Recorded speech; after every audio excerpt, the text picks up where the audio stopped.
Жакшы, аманчылыкта кыйналбай келип алдыңызбы? Жакшы. Элибиз табалар айтып жүргөндөй, Кудайга шүгүр. Ордо каланы бир көрө кетели. Силерге учурашканча деп келген учурум. Кыштын кыраан чилдеси башталган кезде. Айыл жылуу эле агай.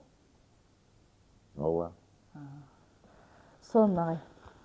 Биздин сунушубузду четке какпай ушинтип келип бергениңиз үчүн чоң ыраазычылыгымды билдирем. Өзүмдүн атыман, ушул командамдын атынан. Ошол агай, сизди чакырып калдык. Сиз жөнүндө аябай кызыктар болуп, канча жылдардан бери жүрдүк элек. Убакыт саат деген ушул экен. Келген күнүнөн Кудай таалам кайсы күндө буйруса, ошол күндөн качып эч жака кутула албайт экенбиз. Ушул күндө буйруган экен. Бүгүн сиз жөнүндө ошо ачык, айкын бир сүйлөшүп отургубуз келди, сырдашып.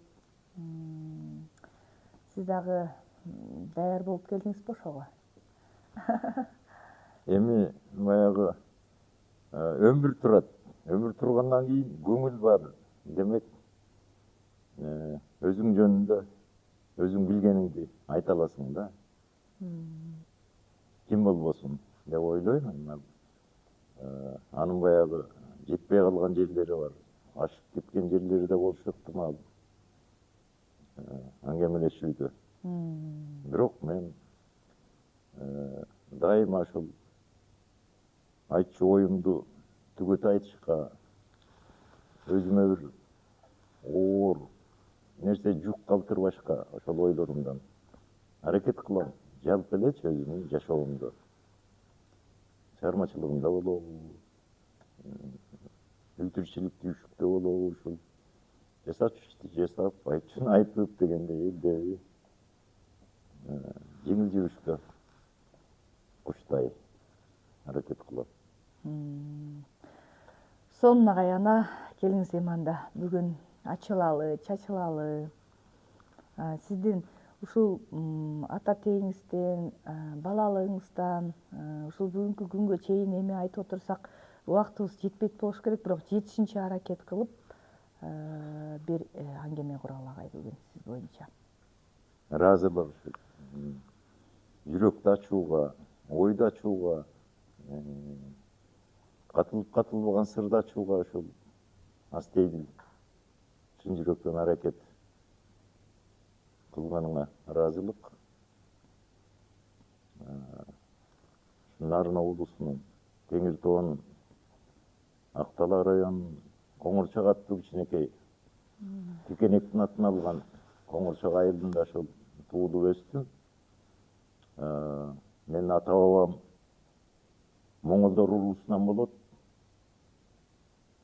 Мындай сүрүштүрүп келгенде Ош тараптан, ушул өзгөн тараптан ушул бир жылдарында ооп келишкен экен. Ошондо кийинкисин айтканда Жумагул дегендин бир 5 уулунан тарагандар. Коңурчак айылында негизинен.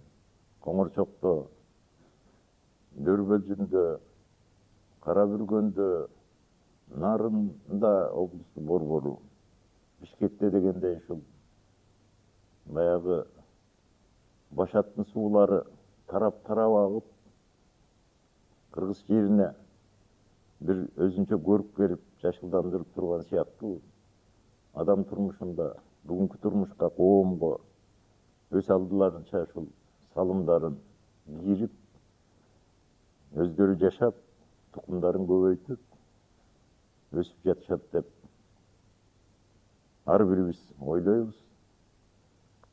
Ошол Жумагулдун эң кичүү уулунан жогоркусу Намаз деген биздин бабабыз болуп калат мага. Мага баба болду. Анткени чоң атамдын атасы Намаз. Жумагул чоң атабыз өзү ошол жума күнү төрөлгөн экен, атын Жумагул деп. Анан ушундай бир кесегинде касиети бар. касиетчил болгон адам болгон экен. Ал жөнүндө дагы ушундай уламыш, имиштер айтылат. Ошондон ат башыга келип туруп калып, улуу уулу Тыныкул деген ошол жерде бий болуп, ошол жерде болуш болуп, андан кийин анан ошондон ат баштыда моңолдорлор бар да. Моңолдорлордун мындай уруу түрлөрү бар. Ошолордун ичинен баягы өзүнчө кирип, анан Акталаага ошол келип, Акталаанын ошол кездеги бийликте турган болуштары менен сүйлөшүп, тил табышып, анан ошондон Акталаага көчүп келишкен экен. Намаз ошол жана айткандай Тыныкул улуусу болот. Намаз ошол кичүүрөөгүнөн болот. Тыныкулдун индери болот да. Тыныкул аттуу баштуу болуп, анан ага шымаланып кызмат кылып, Сарамжалдуу жүргөн турганы шайдоот, ушундай кыларман, эмнеге болсо эп күндүү ушундай жигит экен бала кезинен. Анан ошол бабабыздын байбичеси абдан уус киши экен. Бөрүнүн, карышкырдын куйругун ийилеп ашатып. Эми ал деген эң татаал да. Ошондон намаз уулуна тебетей жасап берген экен. Анан баягы болуштукуна, бийдикине кишилер, коноктор келет да. Ошондон улам кирип чыгып, тигинсин жасап, мунусун жасап, ортодогу баягы казандын астындагы очоктогу отту үйлөп, ушинткенде анан оюн чынга салып, бу кайсы бөр башың деп койгон экен. Анткени карышкырдын эмеси салааланып, куйруктарынан тигилип атат да. Бир чети таң калыштуу, бир чети баягы оюн чынга салып ошенткенде, ал менин иним болот. Менин кысматымды ишенип жасаган ушул бола деген экен. Анан ошондон тел тең туштар угат, бөрү баш деп, ошо намаз уулуну бөр баш аталып калган да, кошумча. Аны баягы мындай алганда бир жөнөкөй эле бир атап салган, бир туура эмес түшүнүктөгүлөр туура эмес түшүнүктү айтылышы ыктымал да. Өзү жанагындай эң сейрек болчу ошол энебиздин иштүүлүгү менен, ушунчалык бир сейрек чыккан узчулугу менен баласына атайын алып, жалгыз ошол баласынын бөрү куйругунан эптелип жасалган, кыраакылык, көз жеткендик менен жасалган тебетей экен. Ошондон анан көчүп келатканда бул эки нарынын башы менен андан бери нарындар алап, ошол жактары менен келиптир. Ошондо баягы ар бир баласынын эмеси бар да, өзүнүн малы бар, тигиниси бар, чогуу келе атышат. Мына Байгончоктун ылдый жагында дагы ушул жерлерде бөр баш коо деген бар. Баягы малын жайлап, ошол жерде туруп конуштап калганда бөр баш коо аталып калган экен да. Анан андан жүрүп отуруп Коңорчокко келип, моңолдорлор ошол берки Туткуйду, андан берки Кара Бүргөндү, чу дегенде Кыргоону, Коңорчоктун ошол жогору жагында, Сайгырчын, Орто Кырчын, Ноот деген жерлер бар. Кыргоону кыргоолук моңолдорлор дешип чогуу турушуп, анан аңгы чакты коллектиштешүү учуру келип калып, ошондо чогулушуп, бир колхоз болмокчу болушуп, кайра баягы эки жерге тарашып, бери ошол Жумагулдун тукумдары, алардын бир туугандары ошо берки Кара Бүргөндө, кийин Жеңиш колхозу болуп турду. Ошондо туруп бир топтору. Анан Жумагул уулунун өздөрү биз Коңорчокту жердеп калган экенбиз да. Ошонун намаздын бир уулу, 4-5 баласынан бир уулу Акынбек болгон. Менин чоң атам. М. Анан бул киши ошол ата жолунда, байыркы бабаларынын жолунда ушундай бир өскөн экен. Мындай кичине касиетчил болгон киши болгон экен. Алдуу, күчтүү, сөз өтүмдүү, бийликке да умтулбаптыр. Ошондо Жумагулдун бир уулунан жана Тынык ул деген улуу агасынан тараган Маманасар деген бий болгон. Маманасарга сөз өткөн ошол чоң атам экен. Аны менен баягы чукулдаш, короолош жүрүп, Маманасар, сен тиги тууганыңа тартып койдуң, бул тууганыңа тартып койдуң, ээ тартып койдуң, калыс бол деп чоң атам айтчу экен, Акынбек.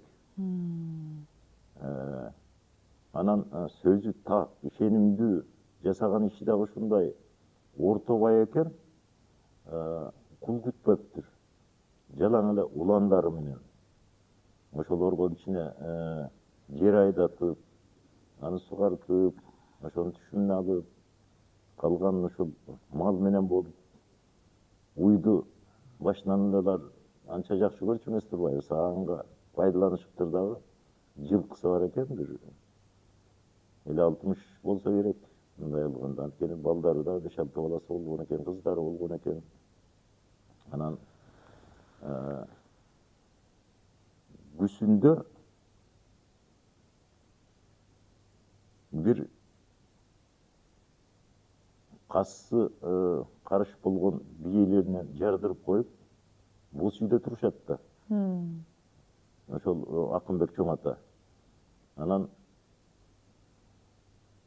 өзүнчө бир оригиналдуу да чучуктарын бүтүндөй бычыртып салып, кечкүстө, ноябрда боз проводон кийип.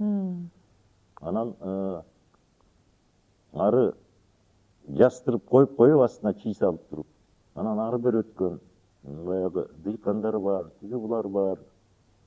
Ошолорду чакырып, бери келе кет, манабу сөлдөн ооз тий, ушул сага кубат болот деп, өзү отуруп алып кесип берип, жей деп ушинтип жиберчү экен.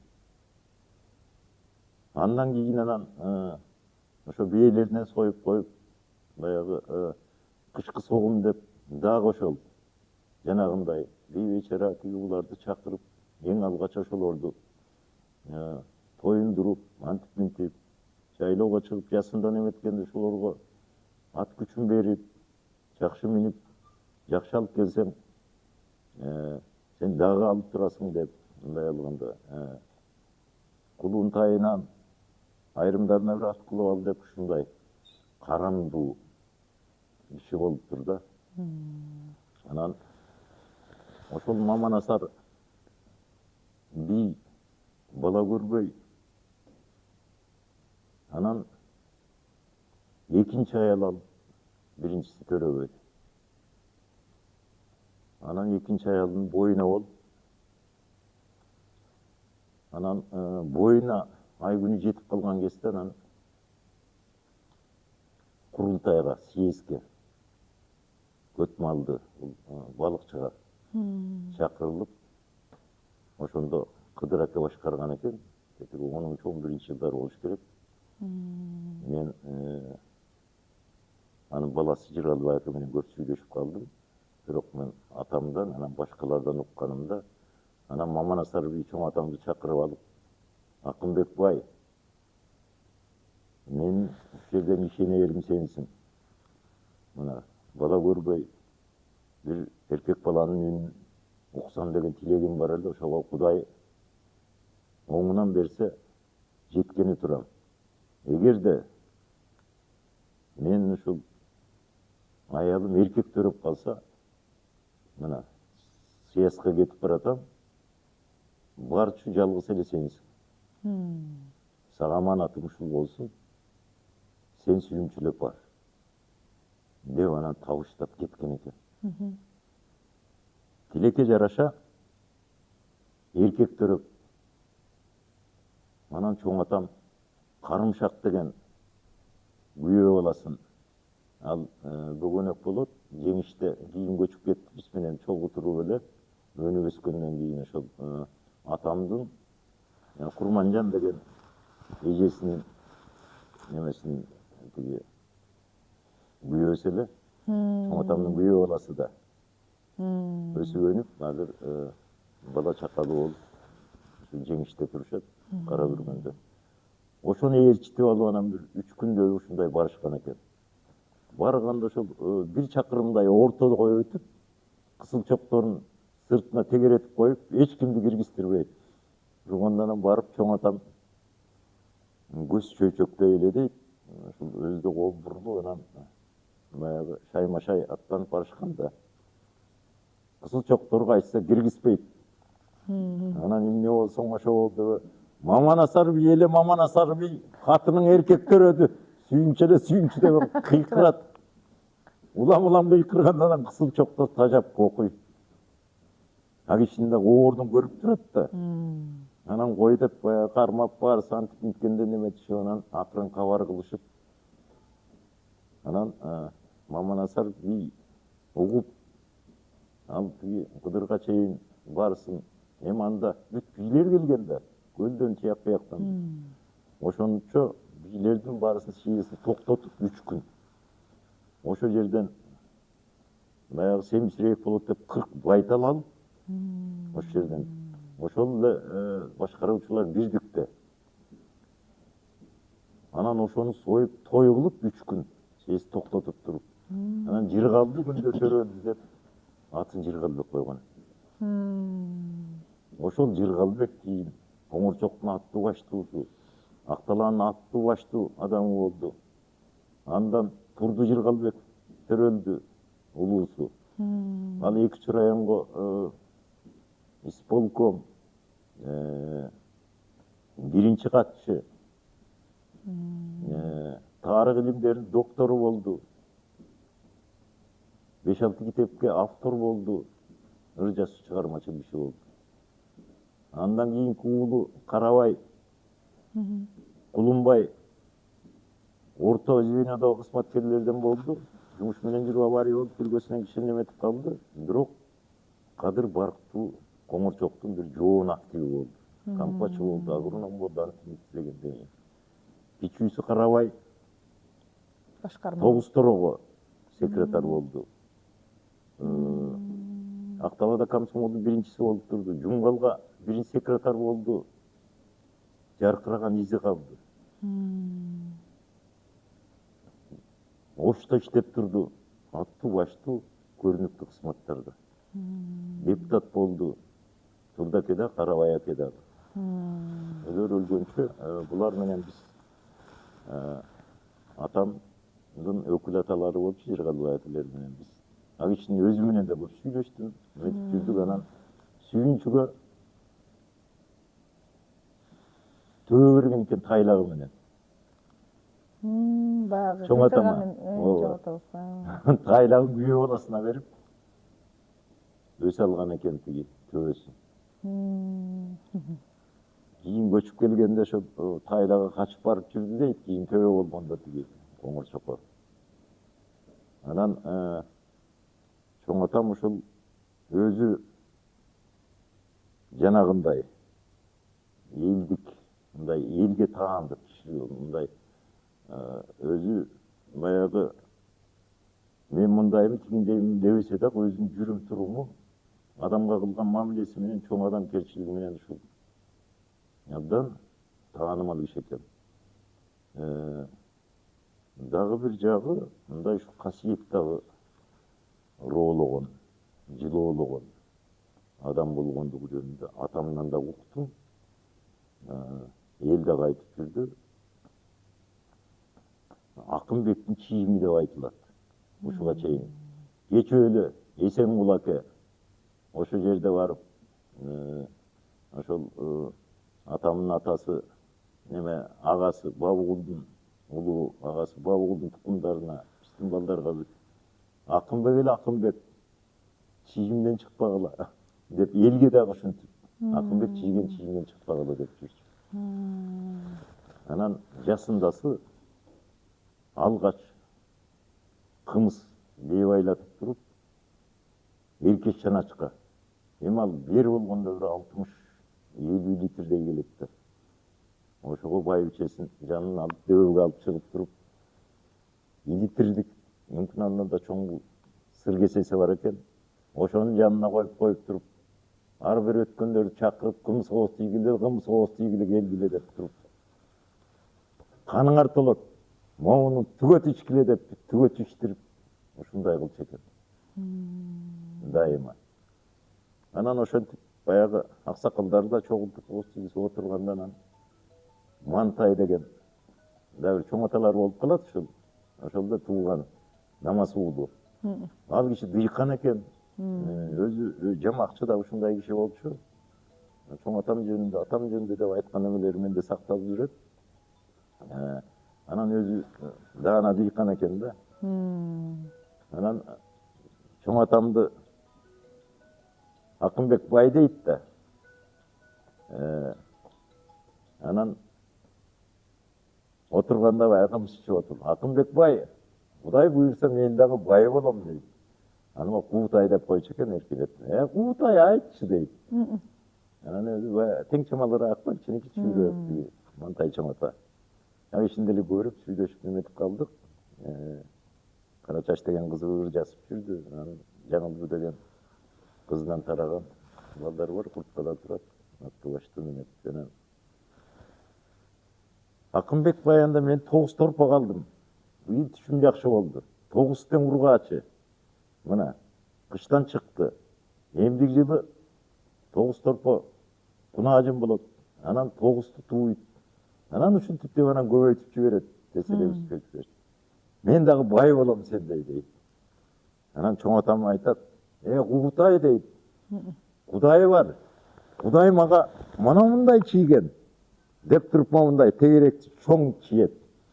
Кудай сага болсо мындай кичинекей чийген. Бу чийим бар. Кудай чийимден чыга албайбыз дейт.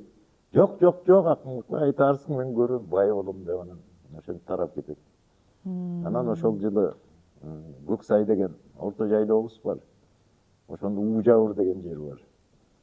Ага баягы жаанда мал келгенде жегенде эле трайып өлүп калат да. Ошондон коркуп, тиги Мантай чоң ата. Улуу айрык, кичи айрык, орто айрык дегендер бар. 9 торпогуну ошого чыгарып жиберет. Анан эми аны такай кайтарып тура албайт да чыгарып жиберет. Как раз бир жаан жааган кезде ошо келип калган 9 торпогу тең кырылып калыптыр ошол жерде. Анан ошондон баштап Акынбектин чийими деп айтылып, чийимден чыкпаш керек деп. Мындай алганда философиялык бир чоң жактайды түзүп атпайбы элдин оюна, акылына. Ошонун баары мындай ак эмгек, аракет тигинден болот деп, мүмкүн чоң ата ошону кайтарып айрыктардын оосуна жатып көчүп барганда аман калат беле. Анан эми баягы өзүң жана сөз башында айтып өткөндөй, маңдайга жазган нерсе бар экен да, каламда жазуу дегендей. Анан ошентип, ошо менен Акынбектин чийими аталып калган, элде ушул кезге чейин айтылат. Анан чоң атам жанагындай жүрүп, кийин алар айткандай бал чебек чыгып калып, ошо 27-28 жылдарда байларды кулакка тартуу болуп, чоң атамды кулакка тартмакчы болуп, Дөрбөлжүнгө айдап келишет. Айдап келгенде 5-6 жана дыйкан немелер жакшылык көрүп жүргөндө кошо келген экен. Бул Акынбек бай эч качан бир кул жумшаган эмес, уландары менен эле өз оокатын өзү кылган. Бизге карамдуу болчу, бизге мына момунубузга момуну жасаган, тигинибизге тигини жасаган. Биз муну жалган айтып, бизге үйрөткөн жок, биз өзүбүз атайын келди угуп алып. Дегенде анан экинчи кармалбасын деп кагаз берип бошоткон экен. Анан бала чакалуу болуп, балдар өсүп, жанагындай мал жан өсүп дегендей жакшы жашап, жакшы өмүр сүрүптүр. Дагы бир нерсеси ошол алдуу күчтүү экен. Булар түштүк жакка кош отко барып соода жасап, мал салын сатып антип мынтип неметчү экен да. Анан ошого эл менен барып, ошондон келатканда мына келди деп коет. Ошондо каракчылар болуп, Коштөбө тарапта тосуп, ошондой келаткандарды каракташып турган да. Анан баягы чоңураак немелерин сатып, жылкы немелерин. Анан кичине начарыраак атчан экен чоң атам. Анан аңгы жактан тетигир коктун оосунан баягы каракчылар көрүнүп калыптыр да, миш боюнча. Анан 3-4 экен, 4-5. Анан аңгы жакта ат коюп неметиптир. Анан чоң атам кой буларга бир каршы туралы деп, ошондо немеден кырчындан өсүп турган ичкерээк немелерди ошондон бир топ кыйып алып, аларга каршы турган экен. Аңгы жактан баягы жанындагылар көп неметише албай, алар келгичекке эле ар кайсы жакка качып кетип калыптыр дагы. Анан алар келип тегеректеп, алар да кайрып келип, анан чоң атам жеке 4-5 менен салбашып калат баягы. Ичке чыбыктар сыңгы чакты неметип, өзүндө бети башы айрылат, 4-5 неметкенде эле. Анан бир убакта ошолордун жетекчиси: "Эми Баатыр, сен дагы ченемиз, күчтүү адам экенсиң. Эми биз көппүз, жалгыз эчтеке кыла албайсың. Биз сен мындан ары кордук көрсөтпөйлү. Атыңдан түшүп бер. Атың өсүңдө калсын. Бул соодалаган түйгүларыңды биз алабыз.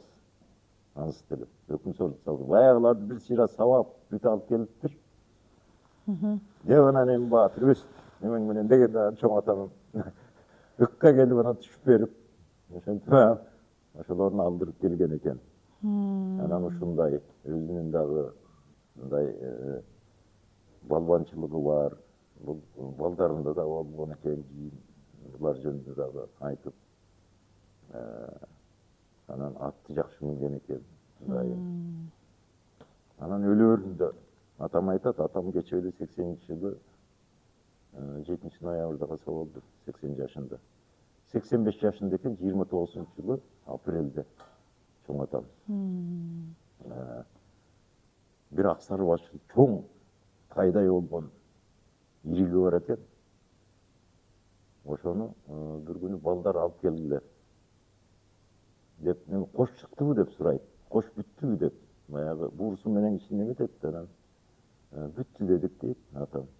Андан уландарды чакыр, барсын деп туруп, анан жанагы аксар башы иригин сойдуруп, касанга салдырып коюп туруп, анан балдарын отургузуп алып, эми балдар сапар карыды. Отургула деп, баарысына, улуусунан баштап, кичүүсүнө чейин эмне болоорун мындай бир купуялап, илме кайып кылып айтыптыр. Атам айткан экен, көрөрсүң, бара көрүп оңолоорсуң. Мындай кыйналып дегендей айтыптыр да. Анан эми мен малымды, карашымды кошо бергиле. Балчебек ансы деле алат. Малды бүт бересиңер. Ошондо алып аткан кез экен да. Деп анан ошентип баарысына ошентип анан кошуна колоңдорун.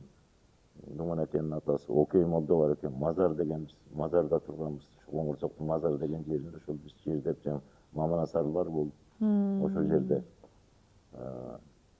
Маманасар бийдин атамдардын коңурчулуку баягы ымаллаш чогуу жүрүшкөн да. Анан кошуналарды чакыртат. Чакыртып келгенде баягы этти эчтеке дебей эле алдына тартып. Анан бай эт келип атканда, Акынбек бай, эмнеге чакырдың эле?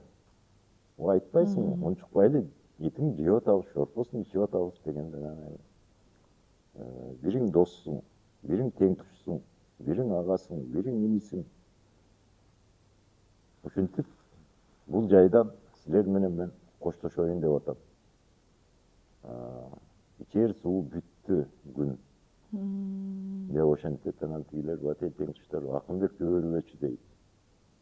Дөөрүбөчү жебир жерим деп бир жер таянбасаң, же башыңа бир жастык жастанып бир эки күн жатпасаң же бул эмне деген эме? Кой деп ошентип койгондо жок айтты дейерсиңер эми. Мен чынымды аласаңар болсо мен кечтим силерден. Бересем жок силерден. Мага ыраазы болгула. Өмүр көңүлдү мен силерге ыраазымын. Эки дүйнөдө. Демем ошентсе анан кой дешип атып эле кой. Бул сенин оюнуң чыныңбы дешип эле анан узаган экен. Анан усады дейт. Атам эң кичүүсү болгон да. Анан усагандан кийин дөкө башыма жастык койчу деди дейт. Баягы коломтордун ар жагынан башына жастык коюп, астына төшөк төшөдүм дейт. Анан да чоң атам жүрүп баратат дейт. Атам дейт, атам айтат да. Кадимкидей эле кетип баратат дейт көзсүз. Окей молдого чуркап бардым дейт.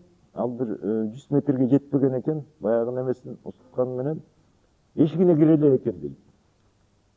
Кайра келди анан жаназасын окутуп, карашын кошо берип, ушинтип узатып койдук дейт. Билген экен, э? Анан чоң атам жөнүндө менин билгеним ушул. Анан андан Бабыл деген чоң атабыз болгон. Эң улуусу. Ортосунда кыздар, дагы балдар болгон, алар Акмат деген болгон, атамдан улуусу. Анан атам кичүүсү болгон. Акмат чоң атабыз алгачкы жылкычы Коңорчоктун. Калинин колунан барып, алгач медаль алып келген. Калкос Өңгөй газетасынын жана кийин айыл турмушу болгон. 40-жылдагы санында Коңорчок калкосунун медалдуу жылкычысы деп жүрөт. Аттуу баштуу ушундай кадырлуу болгон да, алгачкы медалды алган киши болгон экен. Анын үстүнө алгачкы калкос уюштурулгандагы алгачкы жылкычы болуп. Анан чоң атамдын ошол жылкылары бүт ошол кайра Акмат чоң атабыз бала болуп калат да мага. Атамдын агасы ушулордо болуп. Кийин атам жылкычы болду 8 жыл. Ошондо да чамбыл айгыр деп, ошолордун тукуму деп жүрдү. Мен дагы минип калдым. Ушундай жалы сеңселген, куйрук жалы төгүлгөн, көзүм элестеп эле турат. Ушул чамбылга жерди чалып чамбыл деп коет экен, ушундай болчу. Анан бир балалуу болуп, Көксайдын талаасында ошол той кылып, жөөгүлүк да чуркаткан экен. Ошондо Ташмамбет чоң ата чепкенин эки этегин кайрып алып, алдыга чыгып келгендей жөөгүлүк болуп. Анан кийин баласы да чарчап калып, тиги киши өзү дагы өтүп кеткен да. Тукум калган жок, бирок энциклопедияда бар. Намаз чоң атам дагы, Акынбек чоң атам дагы, атам дагы ошол Акмат чоң ата дагы бар. Анан атам кичүүсү болуп. Дөлө ошондо атам. Дөлө менин атам. Бир нерсем ушул. Дөлө деген ат эмнеден коюлган сурабай калыптырмын. Мен ошону сурайм. Бул жалгыз ат да. Бир жерде бир бардыр мүмкүн Дөлө деген ат. Бирок кайдан эмне болуп чыккан, эмне мага түшүндүрөт ушул. Атам дагы ушул кара мээник. Бекене бойлуу да, 1,65-67 чейин болгон. Ошол. Ушундай бир эмгекчил киши эле, жаны тынбаган. Жаны тынбаган, милдет кылбаган. Өзү эле ошол иштей берген, иштечү. Элге дагы так ушундай иштечү. Калкоско да ушундай иштеген. Анан үйлөнүп Жеңиштен Кадиша деген апабызга үйлөнгөн. Ак багыштар ушундай болот. Кийин агасы Жапартай аке менен катышып жүрдүк, өлөр өлгөнчө. 60 деген баласы бар эле, ал да бир кызды болуп өтүп кетти, кара бүргөндө болчу.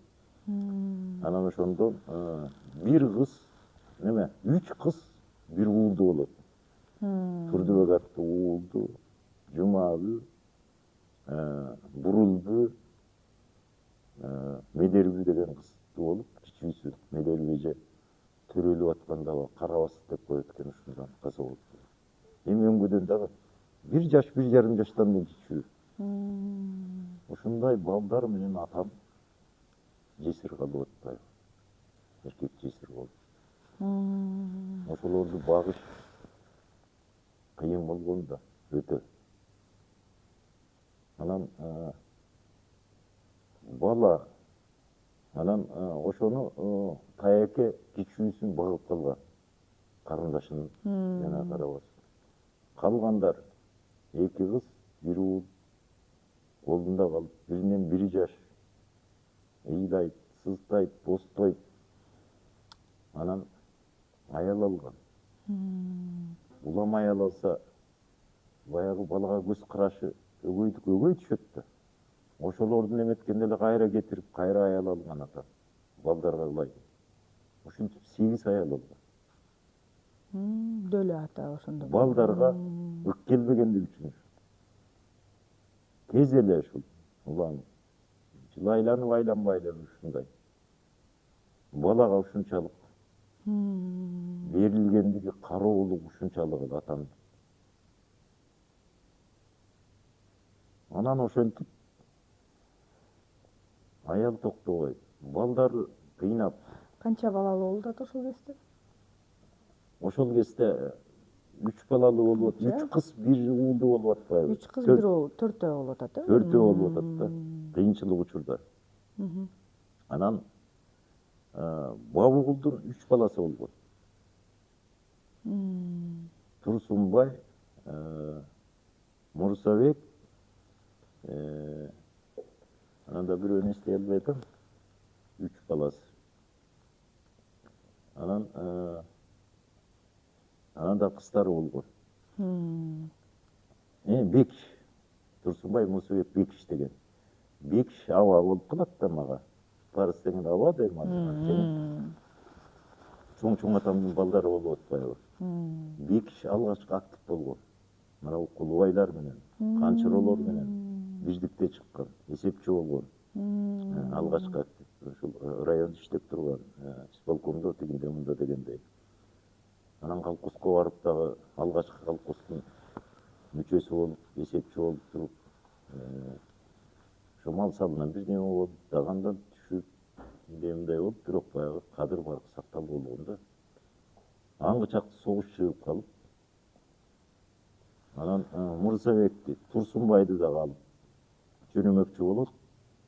Анан ал баягы райондо иштеп калып, алгачкы актив болуп, нарында обул комиссарият менен жакшы экен. 2-1 тууганын алып калам деп, ошо менен сүйлөшүп, ага барган кезде ал Бишкекке которулуп кетип калып, ошо менен өзүн кошо согушка алып кетип калып, 3-1 тууган тең согуштан кайтпай калды. Туугандар, э? Чоң атамдын 3 баласы деп. Анан кичүү баласы атам болуп атпайбы? Эми кичүү иниси Бабыгулдун. Атамды каралап калышкан. Жетим, жесир. Кийин ушул балдардын коюн кайтарышып, антип атам биз такай жиберчү. Ушулар менен болуп калды. Анан ошол Бекиш абадан 1 кыз, 1 уул калат. Токтоболот деген уул, Ырысбү деген кыз. Анан жанагы согушка кетип, апам активдин аялы, анан Коңурчукка келип, кичине кыз үйүндө иштеп, бирок баска да, аларды окуткан да, канча кол коюп неметкенди билчү. Колхозго иштеп дегенде анан согуш маалы кызы чарчап калып, жалгыз. Ат баштан Черик уруусунан болот. Апам байдын кызы болгон.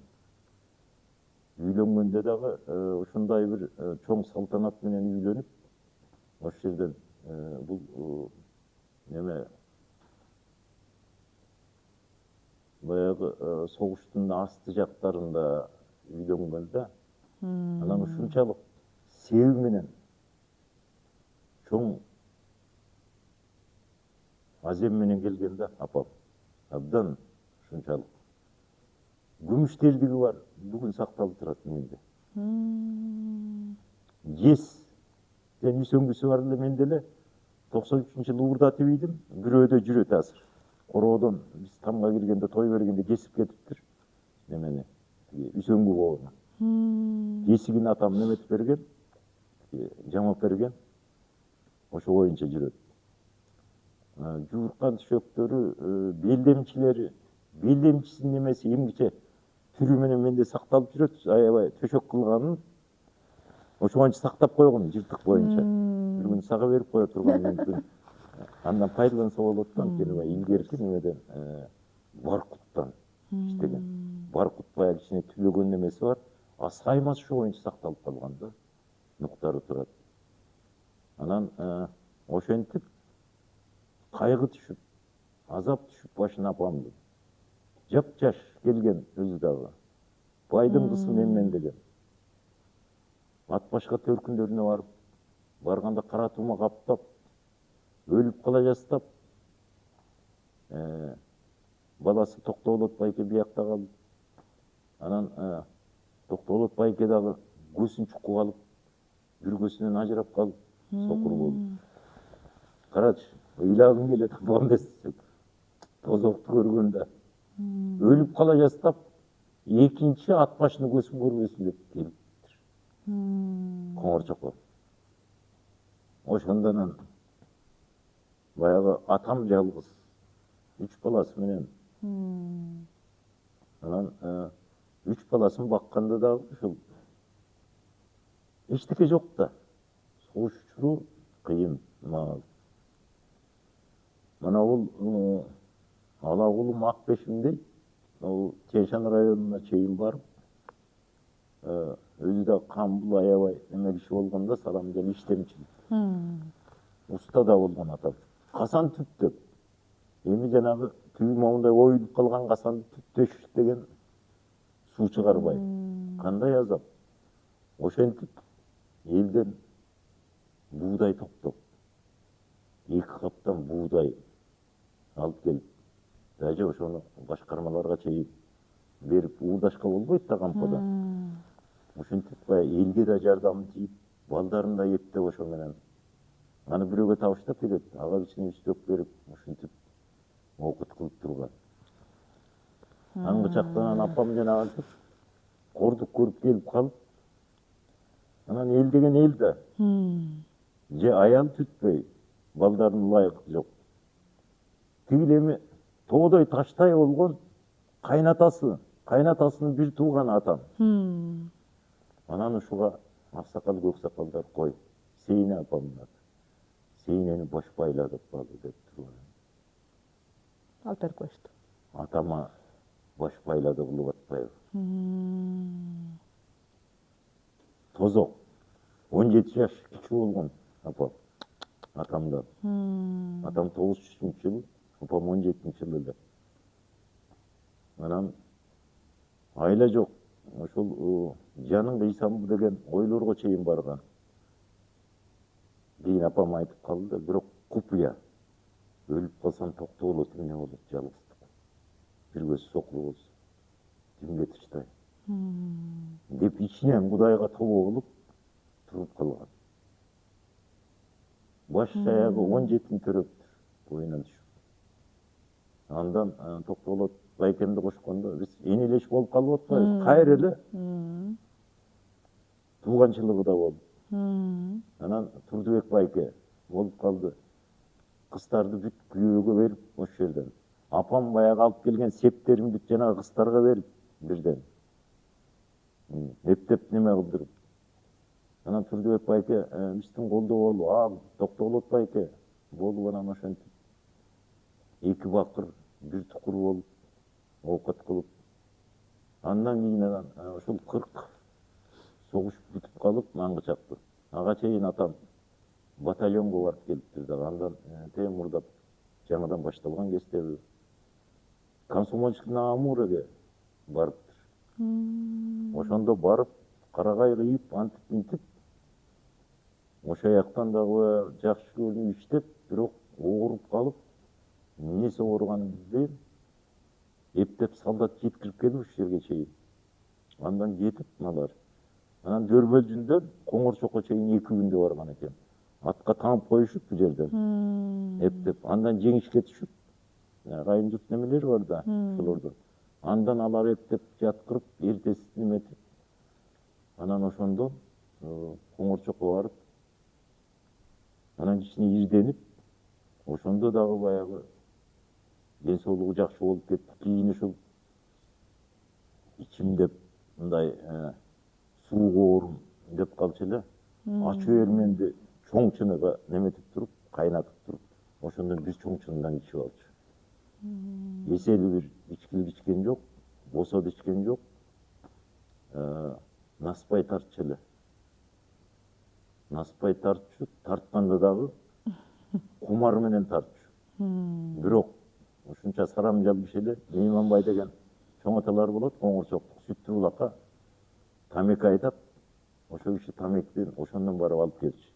Жан аягы неме атам ушундай сарамжал киши эле, баарысын даярдап, наспайлык немелер өсүнчө болчу. Жан аягы бар, тигендиси бар, мунусу бар, чекендиси бар. Баарысын даярдап койгон. Анан астына ала болчу. Кээде жок калганда ошол бир күндө чыдай алчу эмес, тапчу кандай болбосун. Анткени бул кумар ушундай бир наркосат сыяктуу болот окшойт. Анан атамдын эрки дагы ушунчалык болсо керек деп ойлойм. 60 калганда больницага жатып калды бир жолу. Жөтөлүп суук тийип. Билбейм, жебир ушундай неме болгонбу. Ошондой наспай тыштап салбады. Өмүр бою тартып келген. Тиш ооруп, бала кезинде бир наспай жакшы болот деп ошону басышып, ошо менен наспай тартып калыптыр. Анан ошентип апам менен өмүр сүрүп калды. Өмүр сүргөндө дагы мен ушу таң калам да. Атам ушунчалык киши эле, жанагындай кара мээник, бир жаны тынч эмес. Каяка барса отун даяр.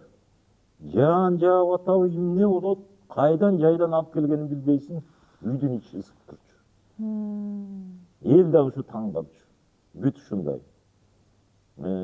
Жылдык баягы ун талканын астына ала даярдап, жеңишке чейин келип, бул неме жаңы тилекке чейин келип, тегирменден тарттырып, үкөктөрү бар эле, жыкач үкөктөрү ошого салып койчу. Талканы белем. Мал өксү болгон жок, бир 5-6 кой, ал кез ошондой эле да. Уй бар эле, атты таптап минип жүрдү. Кезегинде улакка да түшүп, балбанга да түшө коюп, бир жолу неметсе чоң атам бир балбанга түшкөн жерине урду сокту кылып экинчи көрбөйүн деп коюптур.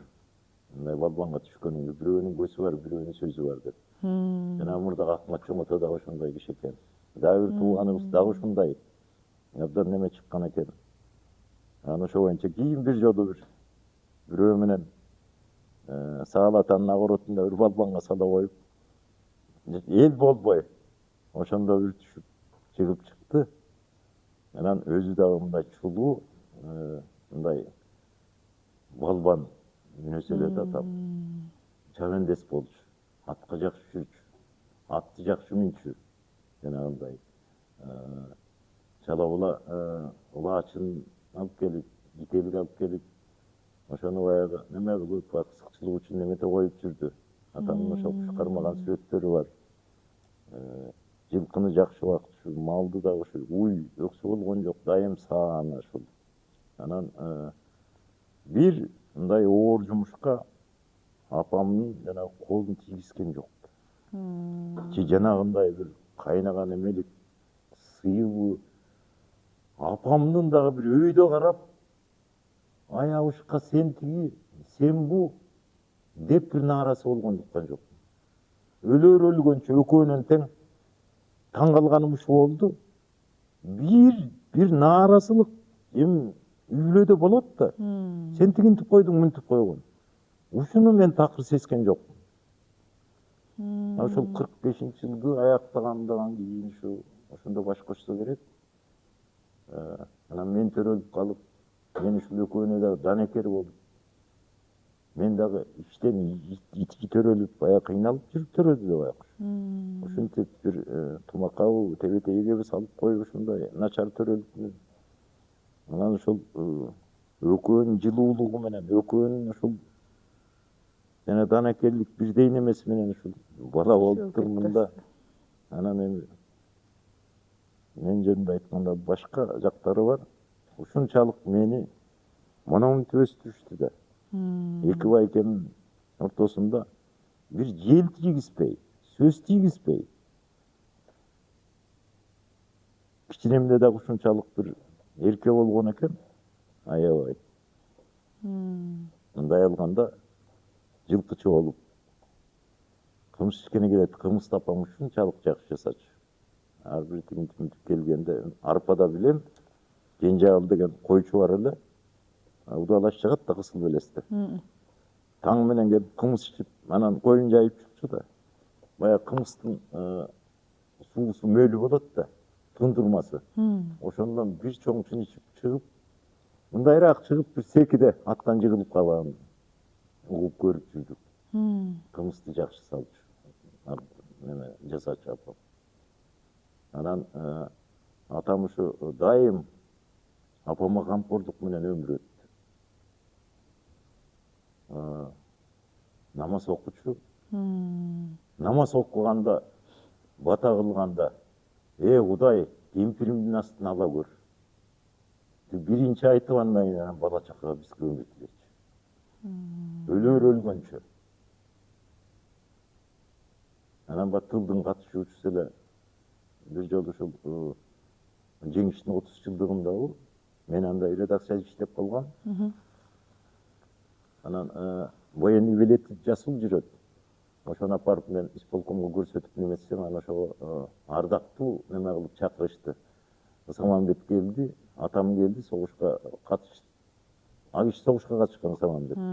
Атам батальонго катышкан киши барып анан андан мурда 42-жылы ушул каарман эмгек үчүн медалы менен сыйланыптыр атам. Жасыл жүрөт, жылы менен биринчилерден болуп колхоздо.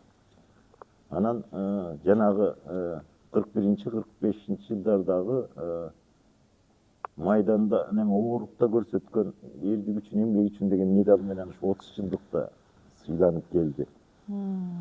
Атам ошондо ыраазы болду бир.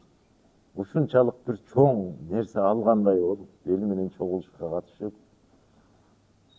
атамдын баягы бир ыраазы болгон эмгегине ушуну көрдүм да. Анан колхозго ошол эмне иш болсо өмүрүн арнап иштечү. Анан жанагы малдагы бир 6-7 койлор бар эле. Косуларын кубкага салып, мындай жерди неметип туруп, ошондон камырды неме кылып, камыр кылып туруп, ошондон жедирип эринбей, ар бир косусуна улагына. Жыл бою ушу мал семиз болчу эле. Аябай. Мал сойгонун айтасыңбы, иштегенин айтасыңбы, атамдын неме укмуш неме кылчу да. Анан баягы арпа бугдай немелери бар да. Огород кайдай коюп антип. Ошолорун оро касып туруп, орого саман төшөп чет немелерине. Ошого коюп, керек учурда ошондон алып, малына берип, антип. Туз төксө кылчу эмес. Өйүскө барып, туз алып келчү. Эл менен барып, анткени туздун кени бар эмеспи? Өйүстө. Алабуганын аркы өйүсүндө. Кара туз деп коет да? Кара туз ошондон алып келип, ошондон пайдаланып неметип жүрчү. Анан кийин караган кезде немеден усталар бар эле. Тентикей, Ады, Аккуун деген сыяктуу өзүнүн куракташтары. Баягы ошолор менен бирдикте. Анан атам капкан чаап, жанагы укмуштай кийиктерди тегелетип кармап калыш. Бул деген чоң усталчылык талап кылды. Жанагы касантип деген ал. Андан башка дагы. Ошондон капкан жасап, жанагы аксакалдар менен бирдикте барып капкан коюп, анан ошол капканына түшкөн баягы кийиктин этин алышып, 3-4 күндөп жатышып, бир карлыктын ба дөөлөтү да, ошол жакта үңкүрдө сүйлөшүп, аркы беркин ушинтип 2-3 күндө ушинтип келип жүрүштү. Анан атам ошол 60-тап калганда боз үй жасады. Ошол жана акын усталардан, булардан үйрөнүп туруп өзү агыротко бак тигип, ошол чырпыктарды үй жасачу. Ошондон алып эле жыгачын ошолордон алып, биринчи ушул Турдубек Байкеме деп жасады.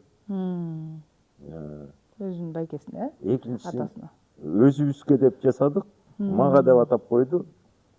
Анан Токтолот Байкеме деп ага 3 үй жасады. Андан кийин анан эл келип сурамдылай баштады. Бир 30га жакын үй жасады окшойт. Анан ошонун станогун өзү жасады. Мындай элден көрүпчү, ийгенин, кысытканын, тигинтип мүнткенин, жанагы уукту келип ийген иймеги бар эмес, ошолордун жасаганын, көк таккандарын, ошолордун баарын аспаптарын өзү элден көрүп өзү жасады. Анан ошол жасаган үйдөн тиги Жээнбай Жестенин боз үйү кийин Курманбайдыкы болду. Райондук сыйлыкты алып жүрдү, алдыңкы боз үй деп. Мен үйлөнгөндө кайнатам жаңы тилек боюнча боз үй жок экен. Жаңы тилектен үйлөндүм да. Анан ошондо кайнатам барып, куда сиз үй жасайт деп уктук деп, ошондо 5-6 үй жасап калган кези болчу. Дегенде бир үйдү жасап Белекке берген. Белекке берди. Жаңы тилекте биринчи үй болуп, кечеге эле жакынга чейин жалгыз ошол үй жамандык жакшылыгына тигилип жүрдү. Жаңы тилекте.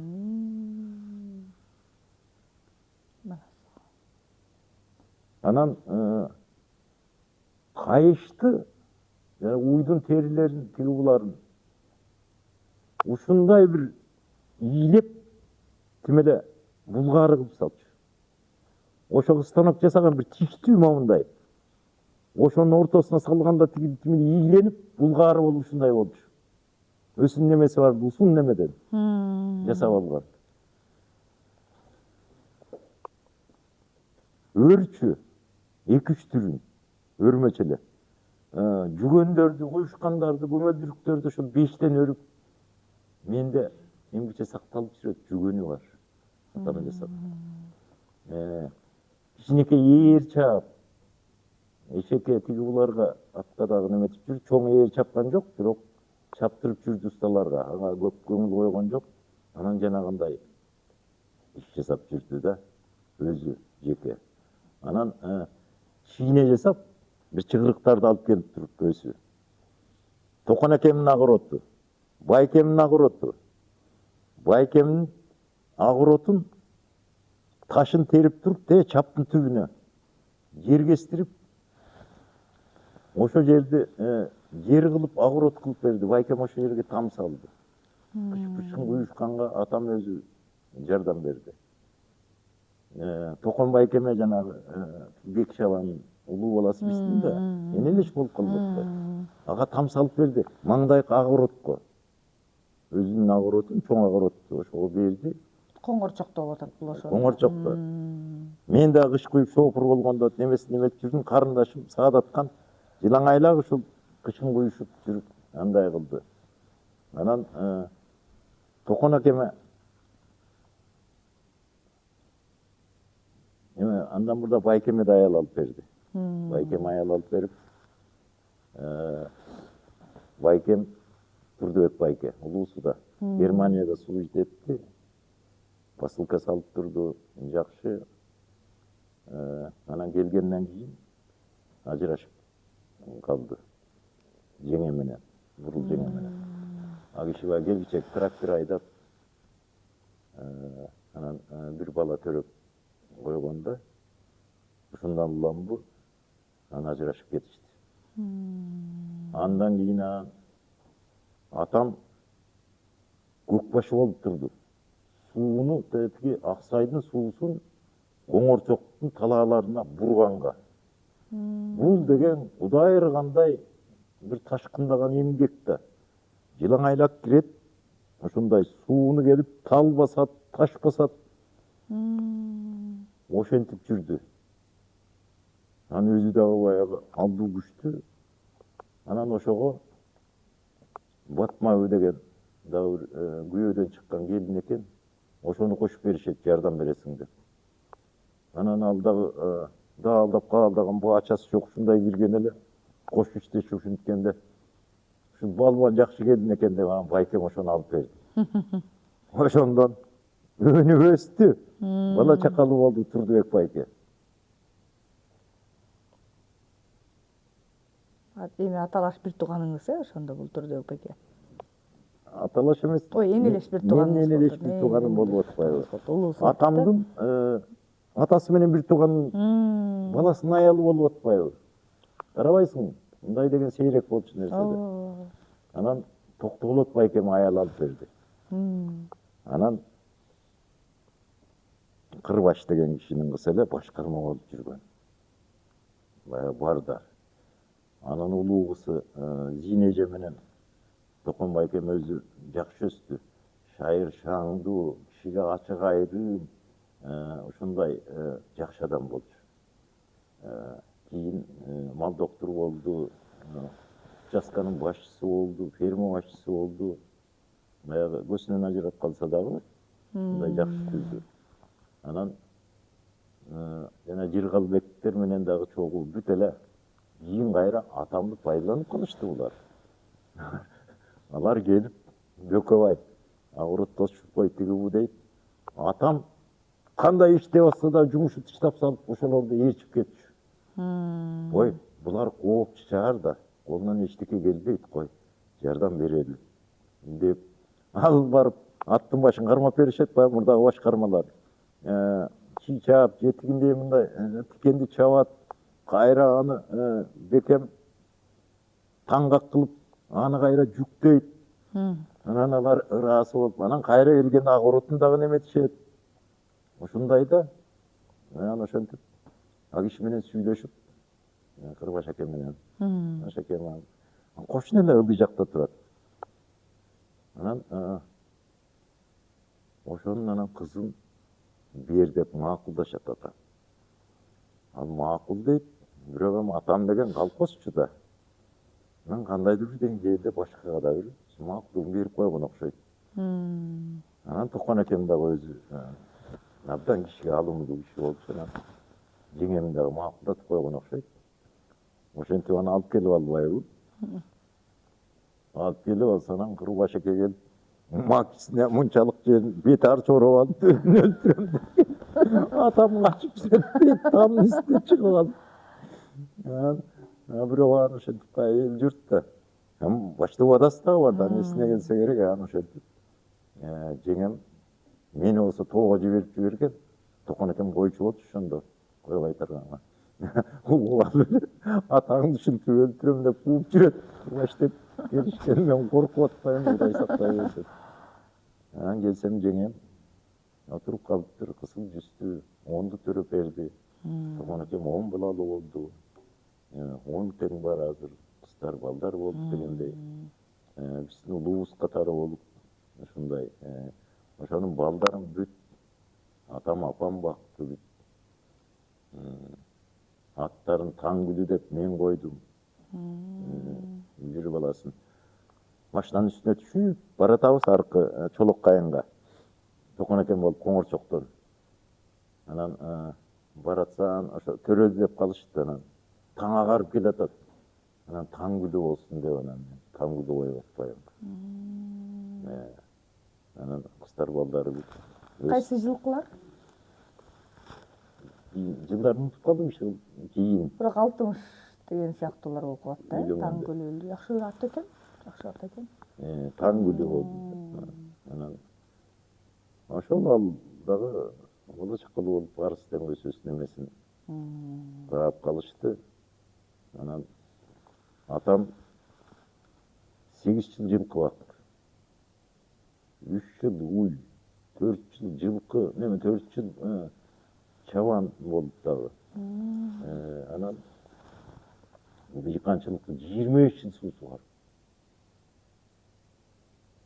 Суу сугарганда дагы ушундай жаны менен сугарып, атам сугарган жерден тисесине чейин баткакты кечип, андан чыкканда күнгө кара кочкул кан балтырынан чыгып турчу эле дейт. Карабайсың, ушунча иштеген чарбага. А жанагы медаль бекер берилген эмес да. Немеде 42-нчи жылы ошол каарман эмгеги үчүн эмесин военный билетинде жазып жүрөт. Дагы ошол калып калыптыр. Анан атам касабыл оорунданды. Мындай ооруп жаткан жок, жанагындай сууга оорусу кармай калып неметкенде жанагынтип эле неметчү. Анан жанагы эстеп атпаймынбы? Жанагы агыротторду 3 агыротту жалгыз чапчу. Алар Токон байкем актив болуп кетти, байкем чабан болуп кетти. Анан өзүбүздүн агырот бар. Тоодон түшүп келип, кийин неметкенде эле баягы асыгын айран немесин алып келип, андан ичип, чийден оруп боолап, сууга салып коюп, бир 500-600 боону. Агыроттен чачалгандай чаап, башка кишиге чийенип чаптырчу эмес. Сен алкындатып коесуң деп. Мен деле колум тийгизген жок, мен кичинекей чапсам да мен кара чапчумун чынындачы. Кийин неметти, көпкө неметчү эмесмин. Биз кол тийгизген жок мисалы мен. Анан ошентип аны өз жана айтпадым чийне жасаган деп. Ошо чийнеси менен алып келип, тамдын үстүнө жыйып коюп туруп анан кетчү. Жасында баягы өскөн бактардын бутактарын бутап, боолап, тамдын үстүнө чыгарып койчу. Аны баягы жандыктарына берчү. Жалбырактарын кээде немеси менен, кабыл менен кошо жешчү. Анан мал сойгондо ушундай таза сойчу. Абданчы. Бүт улак эчки сойгондо чанач кылып сойчу. Аларды сууга салып, устарадай кылып алып, жыдытып, андан кийин анан жийлеп, анан өзү ычтык жасачу атам. Ычтык жасап, элдикин кошо. Атам көбүнчө ошол жана устачылык менен аны дагы бир этиет жасаш керек да, түтүн барып, ал ычталыш керек. 20-30 чаначты ычтачу. Ычтаган чаначтарынан менде эмчек жүрөт. Илгери кымыз куйган чаначтардан десеңиз. Анан саба жасачу өз колу менен. Сабаны майлап, ошол майлап сайлаган апам колго алчу. Анан ушинтип мийин эти менен оокат кылган киши болгондо. Кийин пенсияга чыгып калган кезде эле. Эми суу тартышыраак да неметип. Көчөнүн башында бир кичинекей булак бар эле. Сайга эле сиңип жоголчу. Атам ошону кеңитип чаап, өз колу менен тосуп, чымды чаап келип, аны мисалы момундай да, момундай неме кылып, көл кылып. Анан бир труба коюп, трубага латадан бир тряпкалардан тыгып оосуна. Анан ал толот да. Толгондо бир агырот сугарчу. Өзүбүздүн агыротту биринчи кезекте сугарып, андан кийин эл сургачу. Көлөнүн көлү деп коюшчу. Кийин уулум кылыч деле ошону ала барып, жанына барып байлап неметип жүрдү. Бир жолу апарса эшек менен неметип калды да кийин атам. Эшек минип калды жерге жакын деп. Эшекти мингизип турса, эшек ала качып үйдү көздөй кетип, кылычты неметип алып. Ал эптеп ыйлаган бойдон көчөнүн башынан бир топ 300-400 метрдей жер. Эптеп анан үйгө чейин келиптир. Атам жөө чуркап отуруп келип артынан садаган кетейин деп жалбарып атат кылычка. Анан ушундай небересин оокаты да элдик. Анан Кудай деп, Кудайга ишенчү, намаз окучу, жанагындай бир тескери иштерге бир барган киши эмес. Анан молдону жакшы көрчү. Кийин баягы атты коюп жерге жакын деп эшек неметип калды. Жанагындай оросодо дагы ошол көрчү убактабай жылкычы болгон анткенде бээлерден союп ороз учурунда элди чакырып антип никкен немесинен кур калган жок, баягы чоң атамдын жолун улап жүрдү. Кымызда дагы ушул анан Баугул чоң атамдын байбичеси кийинмен колунда жүрүп калдым. Ошо кишиге алгачкы кымыз деп жеңесине алып келип биринчи ошо кишиге ооз тийгизчү. Жүктөп келип. Анан бир жылдары бир болбогон жерден бир 8 ат салып атама. Соттотуп ийген жок. Бирок ошого күнөөкөрлөп арпага көчүрбөй ой калып калды. Атам жылкылары менен калып калды да. Кандайдыр колхоз жетекчиси бир кандайдыр неметип эле. Анан ушу бир жай орто жайлоодо болуп калдык. Бирок ошондо бир коңорчоктун балдарынан туугандар келип, антип мынтип кымыздарынан ичип, Дөргөлжүнгө апарып кымыз сатып келип, чай чама алып келип жүрүштү. Немеден тоо менен барышып. Бирок ошондон кутулду, тигиндей мындай немеси жок. Туура маселе бир мамиле кылгандык болуп калды да. Анан бир суралып, тигиндей мындай бир эчтеке болгон жок. Ошондой неметип жүрдү, аны деле бир каргап шилеп антип неметкен жок. Тынч эле оокатын жасап жүрдү. Улай берди жашоосун. Анан кийин ошо жер калбай акелер. Жашыраак да. Атам 900, Жыргалбек 10-11 жылдар, 10 жаш кичүү. Анан аксакалдарды жанагы ошко эт айлаган малга деп Жыргалбай акелерде мал жашыраак да. Жардам бергиле тигүү дегенде анан ал немесе бөлөкени кошуп бергиле, болбосо барбайбыз деп.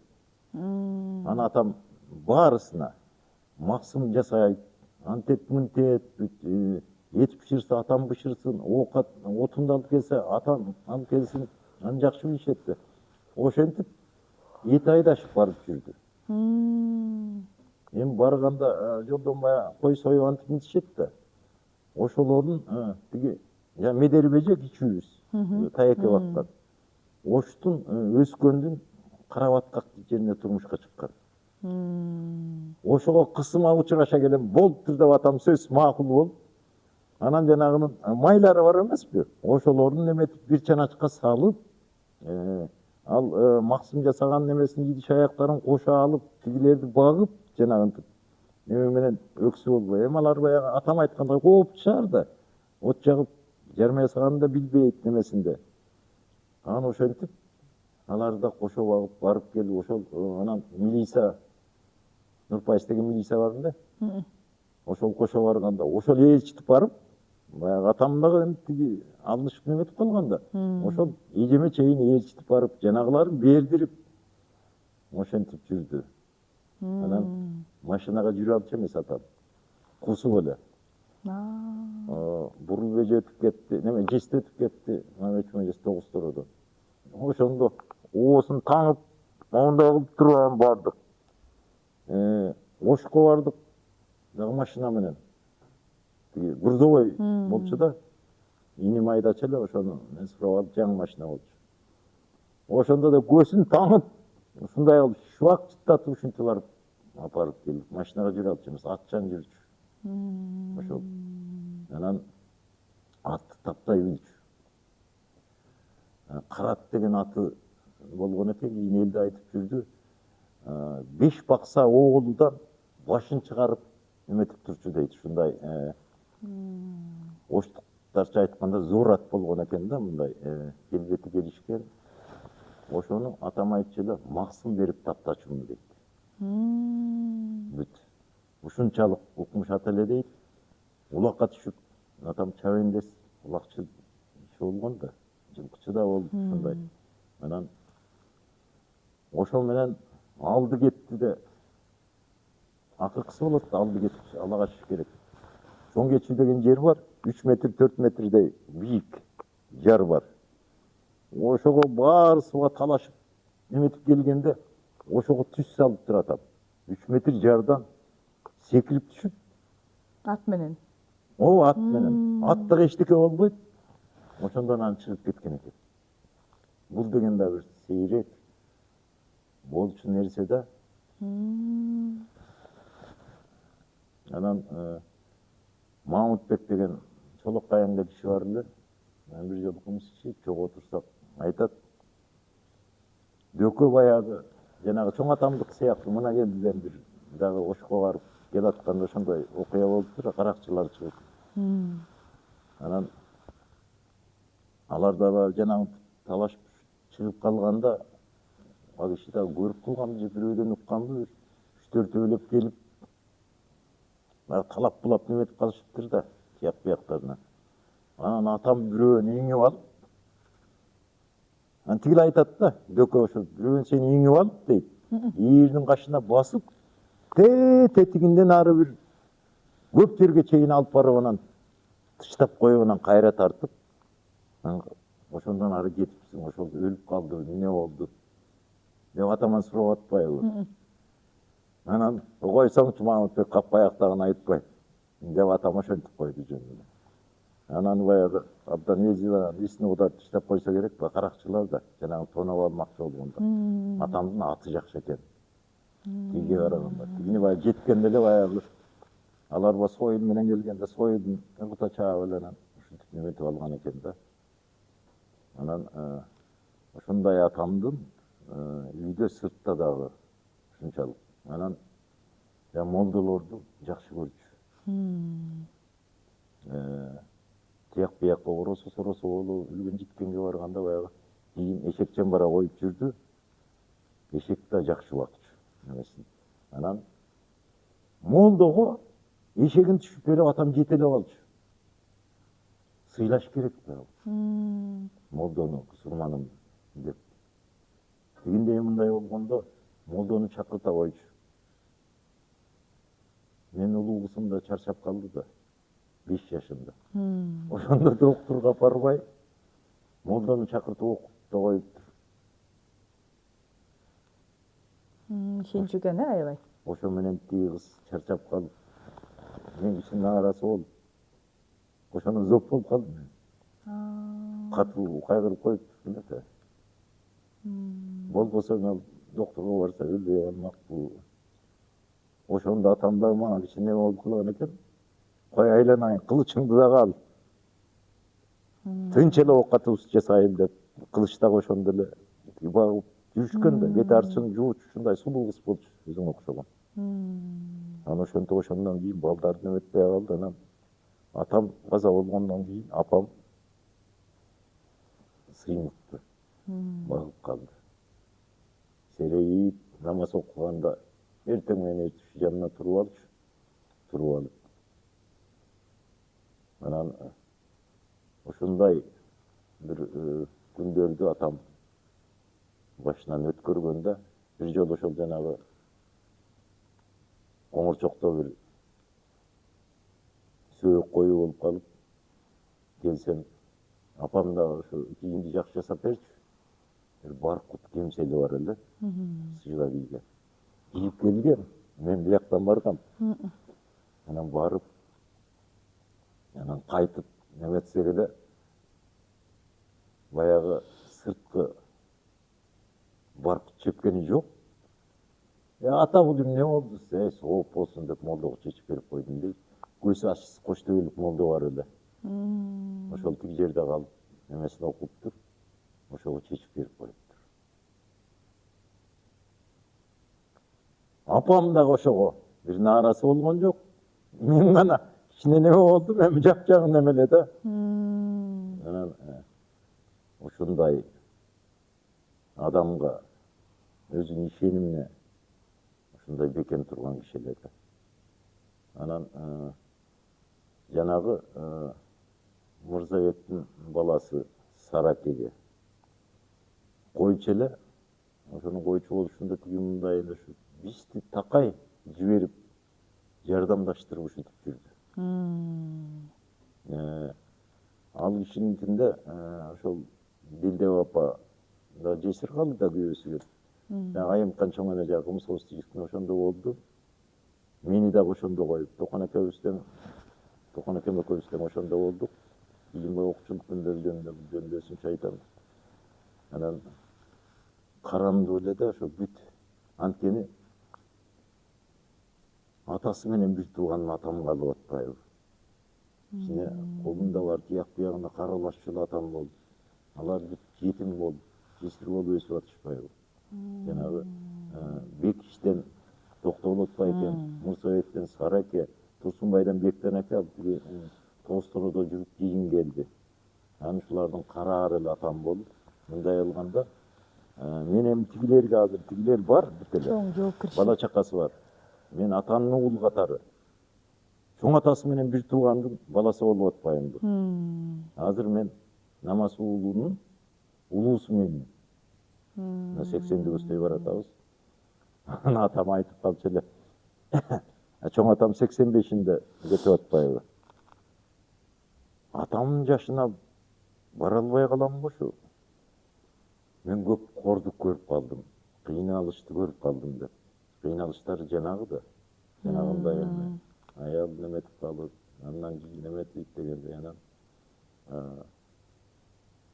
Бардыбы анан агай? Iya. 85'ke бардыбы? 85'ke барбай калды.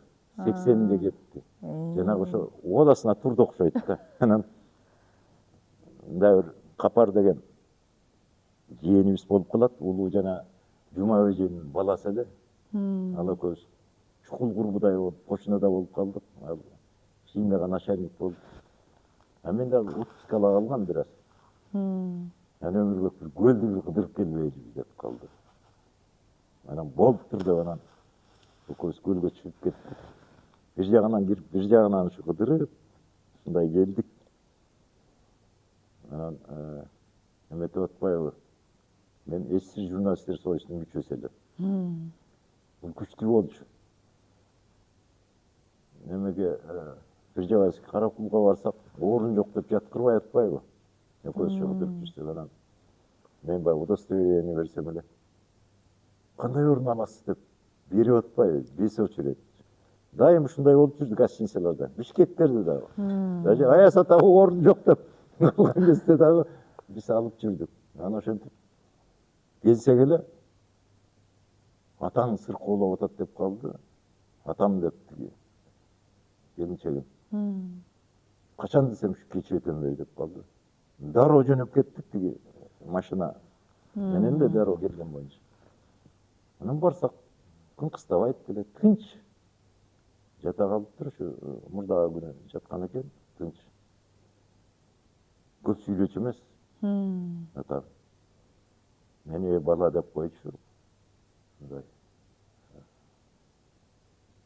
Өмкөлөп деле мындай атымдан айтып өмүрбек деп деле неметкен жок. Бала, улам деп эле ушунчу. Анан анда-санда жабынып калчу, садаганы кетейин. Колдарына ушундай анан. Өтө бөлүп өчүп неметчү эмес, баягы ичинде болсо керек. Бирок ушундай баласы агыл. Жана менин кинилеримде эле неметкенде жоону кайдан таптың деп эле жөнөчү бир уруп койгон тиги булар болсо. Анан бир жолу эмтиге чейинкиси да мен жаман бейбаш өсүп көздү караган. Баягы бир агарып атам менен апам айткандай бир карарып, бир агаргандагы бала ооруп, жанакер болуп. Анан ушунча жанагынтип ити туулуп антип билсе дагы ошол канча жерге ошол мен эметкени Мейманбай молдого канча жерге атам жүрө барып салып барып окутуп келчү экен. Бир 4-5 километр жерге чейин ушул. Эгерсе чабан болсо керек. Анан ошентип мени киши кылып алышкан да. Анан кийин мен баягы ченде жок бейбаш болуп, Эрке. аябай киши кылбаганды кылып, мындай кылганда. Кымыз кичкене келет да. Анан келгенде камчылар илинип турат, атамдын камчысы бар. Аны алып эле баягы ойбойго карабай эле байкабай турганда башка көзгө чаап келген кишилерди ушинтип жиберчү экен. Эми ошолор бир да бир кол кайрып же мени бир куйрукка чаап же антип мынтпейт. Атамдарды сыйлап, атамдар келип мени кармай калып садаган кетейин. Ой, ал болбойт, тигүү демиш болуп эле неметип мени чыгарып, алдап ушинтип эч кимге тил угузбай ушундай неметип калчу экен да, карабайсыңбы эми? Ошондо бир эки чаап койсо эле кичине чениме келип неметип калат элем да деп кийин ойлойм. Анан жана устачылык кылып чокой үйүрчү жанагы ийленген эчкинин немелеринен укмучтай сулуу немес. Мен 1-класска чокой менен кирдим. Болгондо да мен сулуу чокой менен балдардыкына салыштырмалуу, балдар менен жүдөгөн, айрылган, тытылган эмелер менен келди. А мен болсо жанагындай бир абдан маданиятташкан, эң мыкты тигилген чокой менен кирдим 1-класска. 54-жылы. Ал кезде эле ошол жокчулугураак учур экен да. Кийин байкышында деле ошол неме кылып жүрдүк. Ичинен кийиз, апам чаап кийиз неме кылып берчү, байпак кийип дегендей биринчи ушинтип жүрдүк. Анан бир жолу атам ушул усанып неметип отурганда, айтып атпайбы, көктө жанагы өрмө сөрмөнүн баары укмуштай болчу да бул иш. Баарысын жакшы билчү. Анан отурган жерден балкан алып атамды маңдайдан алып тартып алып турдум да балка менен. Мына жер жарылып калып, сөөгү жарылып кетиптир. Канча уруп, ошондо бир чаап койбоптур атам менен. Апам ошондо бир болушуп кокуйлап деле койбоптур. Кайра мени бооруна катып, апам ушул чала була жашаган бул ушундай болгон окшойт. Тиги менен ойлоду да. Ушинтип жүргөнү бейбаш чыгып калганын кара дегенди ким билсин эми. Дагы бир жолу Куроодо Баяр деген жерде болчубуз, ал кийин деле неметип калдык. Баяр биздин жер болчу, Коңгурчоктуку. Борсунбай деген чабан бар эле. Ата менен теңдеширээк, бирок мындайраак болчу да, аделе баягы үч акылдуу. Анан Макен деген баласы бар эле, кичине мындай немерээк болчу, менден улуу. Анан жасында кайсы ушул ушундай короого киргизген экен, жеп бир жылуураак учурго дейм. Эшикке чуркап чыгып жылаңач. Отурган эмеге барып сийип жибериптирмин да тонуна. Мен тиги баланы улуу да. Ал жини келип шалпылдак менен мени баягы жылаңайлап чыгып атам да. Тартып алганда баягы Кызырып калган. тура калыптыр. Анан кыйкырып ыйлайм да. Ыйлаганда тура калып, атам келип тигини бир эки чаап, аңгы чакта атасы келип калып, экөө мушташып. Экөө мушташканда атам көтөрүп чаап тигине. Антип минткенде тигил атамдын карысын тиштеп алыптыр. Атамдын ошол карысынын тишелери өлгөнчө жүрдү. 3 тиш орноп калыптыр. Бекем. Мына менин зыяным бала кездеги эркеликтен эметип. Менден кийин Өмүрал деген иним бар эле. Аябай бейбаш ушундай болчу. Бирок аны кичине төпөчтөп антип мынтип коюшчу. Анан мен аны уруп койчумун. Бирок ал кийин мени уруп койчудай болуп, мага караганда немеле да. Аябай нормалный төрөлгөн ушундай борсоюп да көрүнчү. ананы уруп койсом бир жолу эсимде калганда атам эчикте болчу, анан сени деп анан мени качырып калды. Мен чымың уюм болуп качтым. Качсам укурукты алып анан атам кууду. Мага жетпейт да. А көрсө атайын жетпейт экен да. Атайын ошондой кылыптыр да. Мен аны кийин менин күлүктүгүмө эметип атпайынбы. Сиз ойлоп алганыңыз жетпейт. Ишенип мени анан ушундай чоң бир бейбаштыктардын ичинен кийин анан окудум. Окуганда мен жоош, тартиптүү, эч кимге тийишпеген, эч кимге зыяным жок. Атам менен апама бир эркелеп бир минтебеген. Ушундай бала болуп өстүм. Ошондо деле көзүмдү карап эметип жүрдүм. Алгач лыжа алып беришти, алгач велосипед алып беришти. Şu дегенде биз аркы Чолок Кайыңдан барып келип окуп калдык да. Кээде атам атчан эле жеткирип коем, велосипедин тышта деп жүрдү. Кээде атчан деле өңүрүп бара коюп жүрдү. Бирок мен ага болчумун эмесмин. Элимне болсо шоголоюн деп. Эл жөө болсо жөө болуп. Ошондой болуп жүрдү да. Эми анан дагы бир жагы жана устачылыгы менен атам Коңорчоктун жана тегирмендерин ташын алып келишип усталар менен бирдикте.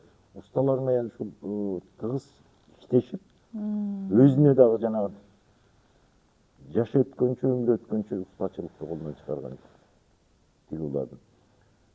Анан ошону тегирменди чегип коюшуп жүрдү. Атам өз колу менен жаргылчак жасады. Жылдыз кичинекей тегирмен да. Чегип таштан оюп ошол жаргылчак менин үйүмдө турат. Атам жасаган. Жүгөн коюшкандары турат. Таштан, таштан жасалган жаргылчак. Ошого тартып эле неме кылып жүрдүк. Бүт кийин атам эле өлгөнчө эле. Анан отун суусун бүт эле жана күс менен даярдап, анан ушу бак менен тосуп эле өзүнчө эле короонун үстүн тосуп салган. Малга жылуу болсун. Чөбүн даярдаган, жемин баарысы ушундай кам кушу менен эле да. Анан ошол жана айтпадымбы, жанагы отпускадан келсек, атам ушул жаткан экен, тынч. Аркы беркинде эле баягы акырын сүйлөшүп, кандай эчтеке эмес, жакшы, тиги бул. Өзүң кандай, жакшы барып келдиңби дегендей эле баягы жүйө сөздөрдү эле оорубаган иштей эле эметти. Анан ошентип түндүрүп окуп болуп калды бир ченде. Анан атам айтып атпайбы? Балам дейт, мен кыйналбастырмын дейт. Мен атам сүйлөгөндө кайрып сөз айтчу эмесмин, унчукпай эле. Турчумун, унчуккан жокмун, мен кыйналбастырмын балам деди. Карыбек дейт. Карыбек деген кишини көрүп калдым. Өңгөчүн тартып, деп өңгөчүн тартып сүйлөгөн киши болчу, бригадир болчу. Коңорчокто эки эле бригадир болгон, Саманбет, Карыбек деген. Жана Карыбеги ошол атамдар тарапты иштетип неметчү экен. Мен жанагынтип суу сугарып, бутумду суудан алганда балтырымдан кара кочкул кан чыгып турганда ушу бир жолу Карыбек келип калды дейт. Дөкөбай деди дейт. Сен ушул суу сугарганда ташка дагы чөп чыгарасың. Сага Кудай берет Дөкө. Сенин эмгегиңди Кудай көрүп турат. Эл көрүп турат. Сен эл баккан, элдик адамсың. Сен жамандык көрбөйсүң деп ушинтип эле. Деп атпайбы, ошону көзү жумулардын астында ошол эсине түшүп атат. Ошону айтып берип атат сиздерге. Мага айтып атат. Мага мен кыйналбастырмын балам дейт. Он топ деле неметкен жок. Бирок ошону айтып атат. ушинтип айтып эле карбайт деп. Анан 2 чейин болуп калды. Атам кете берди. Кайсы жылдар болот атат? 80 жашында ушу. Жанагы өзү айткандай, чоң атам айткандай, көрөрсүң, кыйналып оңолорсуң деген Акылбек чоң атамдын айтканы туура эле келди да, жанагындай тиякта болуп дегендей. Анан акыры жакшылыгын көрдү. Ас болсо дагы чайын ичип калды. Көп эмес да. Кечирээк үйлөнүп калыптырмын. Ошондо эле 25ке чукулдаганда үйлөндүм. Анан кийин ойлоп калдым да, кап. Окуну кое туруп эле үйлөнүп, чайын кемир берсем болмок экен деп ойлоп калат экенсиң, бала деген ушул да. Ошондо сиз төрөлгөндө атаңыз канча жашта болгон агай? Атам 47 жашында. Сизди 50-дө көрүптүр да почти, получается. Сиз жок, 47-де. 47 жашында. Мен 47-жылы төрөлүп атпайм. 53 жыл жакшы эле. Жок. Ошентсе да мен чоңоюп аттым, кичекти көп убакыт өтүп кетиптир да.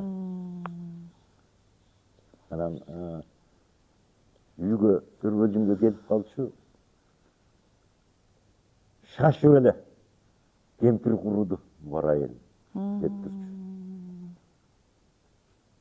Айтып атпайбы, апам бир отун алып, от жагып, жебир тигиндип мүнткенде бир апам кыйналган жок. Атам жасачу ушуну. Тетиги таш көмүр жок, немеден Сүттүү булактан барып чырканак немелерди копшоп туруп кыйып, атка жүктөп кетишчү. Ушундай мээнеткече эле ошону кайра ырастап кертип, мештин жанына үйүп койчу. Көң деген дайым даптаяр, койгоң болгондо да. Көчүп жүрдүк, малчы болуп. Көк кыйма деген бар, жаан-жай, туттмуш, ашалбайт, ашуудан ашалбай, тайгаланат, көч кулайт жүктөр. Ошондо жылкычылар болуп баратабыз да. Ошондо саймалачык тиге коюп, бүт баягы, мындай уктардын башын. Бизди жаткырып, антип-мынтип, тез аранын ичинде отун алып келе коюп, отту доболдотуп жагып, бос үйдү неме кылып, ошого жылкычылардын баары балдары жүргүнчү.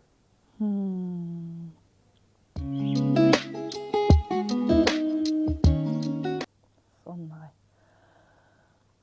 Сиздин маектериңизди атаңыз жөнүндө, апаңыз жөнүндө айтып отурсаңыз, бир чоң эле бир жомокко кирип чыккандай болдум.